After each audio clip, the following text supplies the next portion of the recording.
Hey everyone, it's Suey here. I'm going to try and film a really quick tag today and maybe edit it and maybe put it up because it's Tuesday today, so I got to do all the things in the one day, in a couple hours that I have.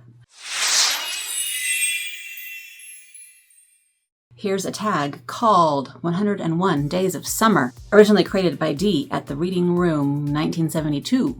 And I was tagged by both Michelle at Literary Me and Pat at Book Chat with Pat. The first prompt is barbecue time. Pick a favorite author. They are inviting you to a barbecue to announce their newest work. What do you hope they are announcing and what are you bringing to share? So, my favorite author, as you most of you know by now, is Marcus Zusak, and if he invited me to a barbecue, I think I would probably perish from nerves and excitement. But hopefully I would recover well enough to go. And I would hope that he would be announcing just another fiction book. He just did a nonfiction book. It was awesome, but I'm really looking forward to another fiction book of his in the future. I can't remember if he said if he's working on something right now, but anyway, that would be awesome. I don't care what it is. I'm ready for another one. So that would be cool. There are so many things I could bring to share, but one of the things that people love for me to take to a barbecue is my 7-layer dip. It's very famous, not just something I make, but everybody knows what it is. I think you know what it is. Tortilla chips. Maybe I'll even make homemade tortilla chips because they're more healthy for you. Yeah, everything in that 7-layer dip is probably like legal to eat, pretty much. The beans have some carbs, but they're not too bad, so yeah, I'm gonna make that. Number 2, road trip. Pick a real world setting from a recent or not so recent read. Where would that road trip take you? So my recent reads, one thing I've just really recently listened to was In Order to Live. And it is a North Korean defector story. And I don't really think I want to go to North Korea on a road trip. Korea maybe, South Korea, but not so much North Korea. And then another one I just recently finished is called The 7 Husbands of Evelyn Hugo, and mostly takes place in LA. And I just barely went to LA on a road trip. So I don't know if I want to choose LA either, because that's sort of a common one for me around here. I'm currently reading Because You Loved Me by Victorine Lesky. I can't remember, I don't know how to say her last name. It takes place in an island off of the coast of South Carolina, I think. Somewhere back there somewhere. And then there's one I read called Instant Karma, which takes place at the coast of California, a little bit more northern maybe. Anyway, anywhere on the coast I would love to go for a road trip. I've done this before many times, but not so much in the east and in South Carolina area. So that'd be awesome. I am planning a road trip for September. It's gonna be epic. I will tell you more about that in maybe another video. Camping. Do you rough it? Say a tent or sleeping bag, or do you require eminent? I cannot never say this word. Do you require nice things? And will you read more than usual? Okay, so I have done plenty of tent camping, much in my growing up years, much in my early little kid years as a mom, and then we acquired a travel trailer, and that's the way to go camping. And we haven't used it for a long time because now we are feeling like too much work to even do that. We just will stay in a hotel. But I really loved using the trailer, and it was more comfortable for reading than like a tent and a sleeping bag. So you could lay in the trailer with all the windows open, have the breeze blowing through, and it was nice. And I did lots of reading when we used the travel trailer, probably more than when I did the tent, because the tent you can't get comfortable, and I was probably worrying about little kids too much dying, out in the wilderness. So festivals. You're attending a BookTube Festival. Wouldn't that be fun? Why doesn't somebody do a BookTube Festival? Dressing as your favorite literary character is the only requirement. Who do you go dressed as and why? Well, I feel like a common answer is going to be something from a Jane Austen book, because people love to dress up like that. But I would feel really uncomfortable in those outfits and that clothing. So I was thinking, what would I be comfortable in? And I was thinking maybe Katniss. Katniss, not her fancy stuff, but like her, regular go out in the woods archery kind of outfit. That looks comfortable. And if I'm going to go to a party or a festival or whatever, I want to be comfortable, and Katniss might work for that. Slice of life. What is something others may consider simple or mundane, but it's something you can't see a summer without? Probably outdoor concerts. I was thinking for this one. We used to have season tickets to a local place here in a park that has an outdoor amphitheater. We would take our kids. There was like, I don't know, maybe 15 events all summer long. It was not summer until that happened. Lately, we haven't been buying season tickets anymore. I don't know why for sure. But we still maybe go to 1 or 2 events, or we go to some other outdoor events someplace else. For me, that is what summer is. Outdoor events, outdoor concerts, outdoor something where you see something on the stage. It's just awesome. Scary story. Scary stories are my favorite.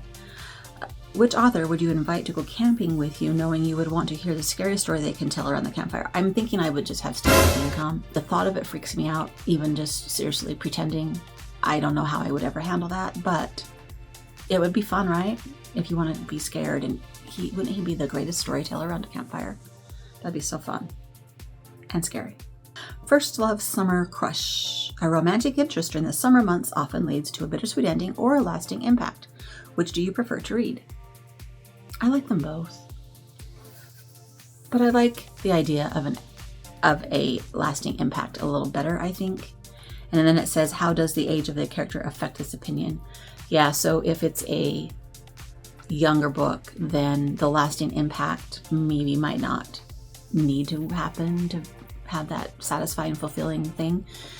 But I like the idea of a summer thing happening where it ends up being like for real and really important. You know what I mean? 8, nostalgia. I might go on a tangent with this one. What is a book or books that imbibe you with an overwhelming sense of summer nostalgia? They don't have to take place in the summer, but provide a strong attachment somehow. So books that I thought of were ones that I remember reading as a kid or like during high school, during the summer. And one summer I read East of Eden, John Steinbeck. I know a lot of you are doing a John Steinbeck thing this summer. That sounds awesome. I kind of want to join, but I just decided I don't want to reread any John Steinbeck right now, even though I love all his books. But one summer when I was a kid, I don't remember how old I was, 15, 16 or something, I read East of Eden in the summer, and I was so into it and completely obsessed, and just really, I mean, I don't know, I got into that. That was a crazy book. One summer I also did Gone with the Wind. I was probably like in 9th grade, the year after my 9th grade or something. Those 2 books I look back on with fond nostalgia because of the summer reading that I did with them. And then Twilight. I feel like Twilight came out in the summer. Some of the Twilight books came out in the summer, and I was into Twilight enough that I was very excited and went to the bookstore and bought them the day of or the night of or whatever. And I feel like some of those were in the summer because I remember taking them with the trailer camping. We were talking about that earlier. Twilight has a lot of nostalgia. I know a lot of people either, one, don't want to admit that they weren't part of the Twilight phenomenon. Most of us that are readers were part of that, and you just have to fess up to the fact that you were part of it. A lot of people are scared to say that they enjoyed Twilight, and they're kind of taking back all of their love for it.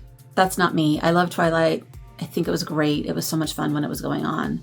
And I have much nostalgia about those years. Here's the thing that I wanted to say. Recently, I saw a thing about writing books that take place in the past, and one of my books takes place in the 80s. And this person was saying things like, you know, if you write about something in the past that you lived through, then it will be a nostalgic book and people won't want to buy it. If you didn't live through that time and you're like maybe younger and you're writing about the 80s, then that will be historical fiction and people will buy it. But if it's nostalgia, then that will be a whole different feeling. And I was like, wait, what are you talking about? Seriously, if I write about stuff that I lived through with a nostalgic feeling, people won't want it? People won't buy it? Is nostalgia bad? Is nostalgia not something we're looking for in books? I was blown away by that for some reason because I thought nostalgic books were a good thing and it's sort of a selling point and something that, you know, people would like. And even if kids are younger, they look back on that time period with fondness because of maybe what their parents talk about, or because they, kind of wish they were a part of that. I know some kids think that the 80s were awesome and kind of wish they got to live through it. And so reading a book about the 80s would be fun for them, wouldn't it? Tell me what you think about this, because this has been bugging me ever since I saw somebody say this, and I was just like, wait, what? Summer stories or books you would recommend where summertime is the primary focus. There's so many, and then my mind goes blank. It bugs me so bad when this happens. Some of the ones I did finally figure out. Summer I Turned Pretty by Jenny Han, and all the rest of the books in that series, I enjoyed those. Sisterhood of the Traveling Pants by Anne Brashears. Is that how you say her name? And that whole series also very fun. The Summer of My German Soldier is one I remember reading as a kid. Dee Green, is that her name? And then A Tree Grows in Brooklyn. I think that one's a summer one too, is it not? And if it is, it needs to be on the list. And then there's one I recently read by Cale Walter, but I forgot the name. Summer of My Broken Dreams. Is that what it's called? I was gonna find it and look it up, but I don't know where it went. So that one is a more recent summer read I had. Instant Karma is a summer one too, is it not? That I just read a while back. There's so many. They're awesome. I love summer books. So there's my really quick. Is it quick? Oh my gosh, it's not as quick as I think ever. Tag. I haven't done a tag for a long time, so I'm gonna hurry and wrap it up now so I can go edit it and put it up for you. Thank you, Pat and Michelle, for tagging me. And I will tag somebody in my description when I'm editing. And maybe I'll have time right now to do a couple other videos because I am so behind. Until next time, happy reading, bye.